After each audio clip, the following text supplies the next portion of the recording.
regardez en haut. Vous verrez, il y a le stylet sauvetage aussi. Ça, au cas où, je vous montrerai où se trouve le stylet sauvetage. Mais aujourd'hui, il y a beaucoup d'eau, parce que normalement, dans la saison sèche, il y a moins le niveau de l'eau que ça. Mais parce qu'aujourd'hui, les 4 barrages en Chine, il a déjà évacué l'eau par ici pour que les bateaux chinois peuvent naviguer. Et puis les bateaux commerçants ici peuvent remonter jusqu'à la Chine. Donc le fleuve Mekong, c'est le fleuve international, 4900 km. La source du fleuve, c'est à Tibet. Vous imaginez pour Tibet, c'est très haut. Et puis par ici, plus bas. Donc le courant d'eau est très très fort. Et le fleuve Mekong, il a fait la frontière entre la Thaïlande, Laos, et puis entre le Laos et le Vietnam. Et puis plus loin encore, ça fait la Birmanie et la Chine. Et la Chine chinoise. Ils sont la Chine et l'Asie. Voilà. Et puis plus loin, le fleuve Mekong se jette vers la mer à Vietnam Sud. Et puis il est rentré dans le pays Cambodge, dans Cambodge, et ça s'est formé comme un grand lac. Il s'appelle le lac de Toltesa. Donc c'est un lac très très important de la région cambodgienne.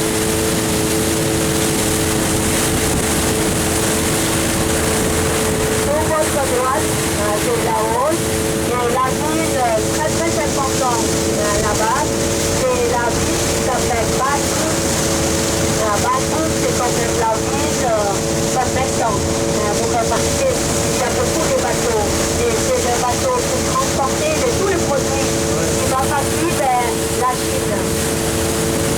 Et vous remarquez aussi, devant le bateau, il y a un grand bateau bambou avec le drapeau. Parce que le fleuve Mekong, ce n'est pas aussi large comme par ici. Quand il est parti vers la Chine, il y a le courant tournant comme ça, et puis le fleuve est très étroit. C'est pour ça qu'il faut mettre quelque chose très haut. Ou le bateau de l'autre côté, il faut savoir qu'il y a l'autre bateau qui va passer. Parce que sinon, il y a peut-être accident. Et après, il faut avoir aussi un grand bateau comme vous pour mesurer tout en le niveau, la hauteur du fleuve. Parce qu'il faut connaître le chemin. À quel moment il doit naviguer ce bateau.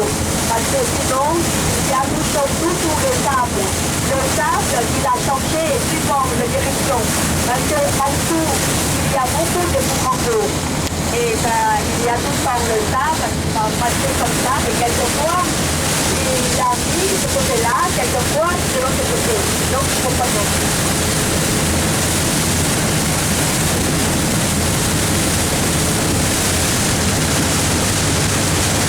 Entre les Thaïlandais et les Laotiens, on peut traverser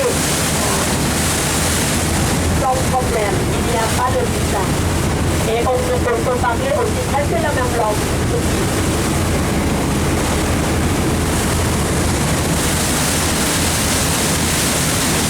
Tous les bateaux au Laos, c'est en fer et en bois de tête.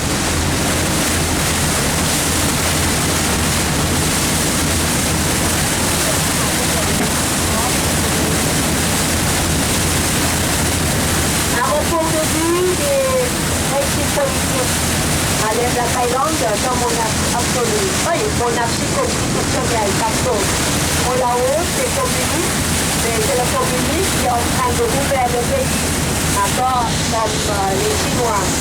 Et Vietnam, c'est dictature, mais en train de gouverner le pays aussi, parce que l'année dernière, il y a eu le premier élection en Birmanie. Mais quand même, il y a toujours le militaire qui pousse derrière le gouvernement actuel.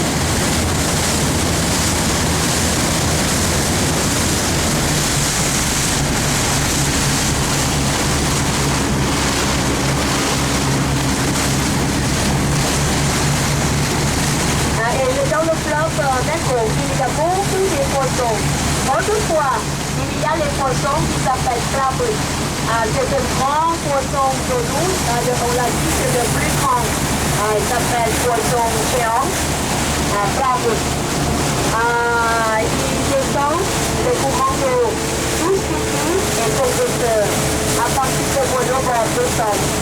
Et le mois mars avril, après compresseur, ça fait des petites années à remonter le courant jusqu'à la Chine. Mais maintenant, il y a beaucoup de changements. Parce que quand il y a le barrage en Chine, débloquer tous les poissons qui vont se promener jusqu'ici sous compresseur. Et maintenant, il n'y a pas beaucoup de crabes dans le fleuve vers la Thaïlande. Il y a beaucoup de systèmes écologiques qui changeaient à cause de barrages. Les paysans ou les lauriers, les hommes lauriers qui peuvent traverser le fleuve facile et acheter tous les produits agricoles et les produits de la vie quotidienne. Parce que comme chez eux, il n'y a pas d'usine, donc ils sont le pays communiste, il n'y a personne qui veut installer l'usine là-bas. Mais quand même maintenant, il est en train de trouver le pays. Donc, il a donné la terrain pour les pays étrangers louer la terrain pour investir au Laos. Comme les Chinois, on l'a dit, les Chinois c'est le plus grand capitaliste important qui louer la terrain au Laos pour travailler. Par exemple, cultiver des arbres. Par exemple, comment il s'appelle eucalyptus, vous connaissez l'eucalyptus? Mais ce n'est pas pour utiliser l'huile, c'est pour couper l'arbre pour faire le papier. Mais comme c'est celui en Chine, c'est trop froid. Il ne peut pas planter beaucoup de produits comme ça. Donc il a loué le grand terrain des produits là-bas et après vendre et exporter en Chine.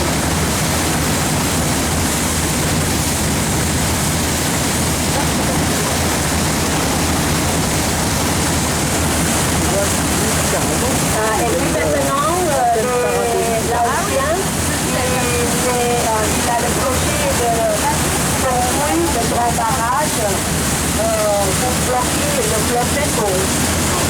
Parce qu'ils veulent bien produire l'électricité. Et après, il a dit qu'il veut être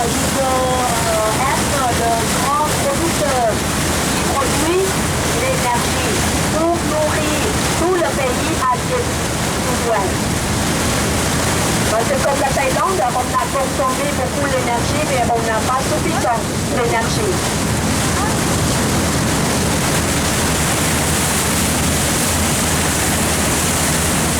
Il y a la police. La police solo, c'est la police thaï. C'est le bateau de la Thaïlande.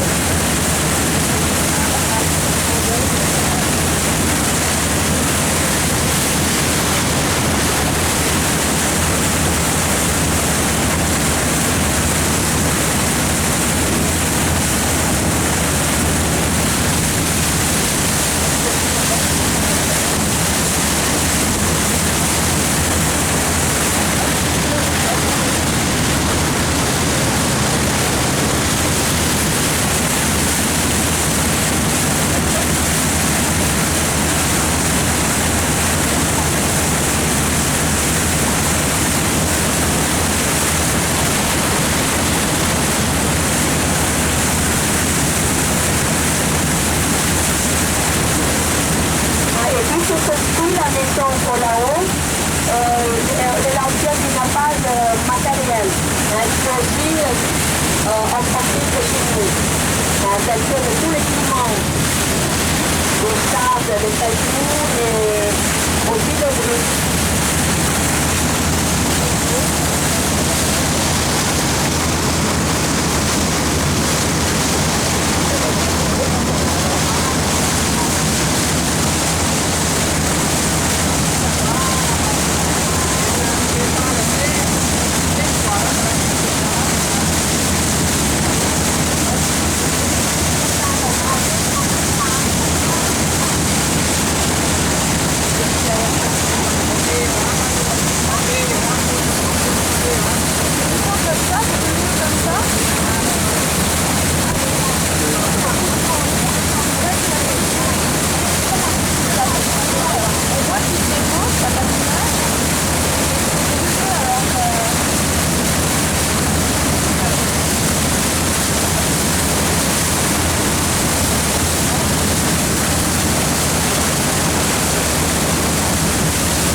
droite.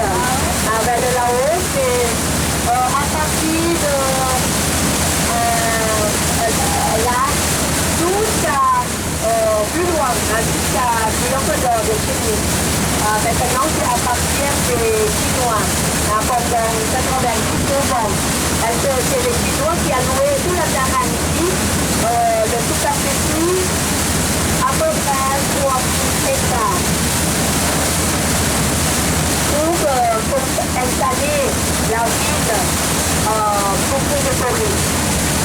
Et il est en train de construire le grand parc attraction, le terrain l'hôtel. Et puis c'est le tapis, c'est le grand casino. Parce que les touristes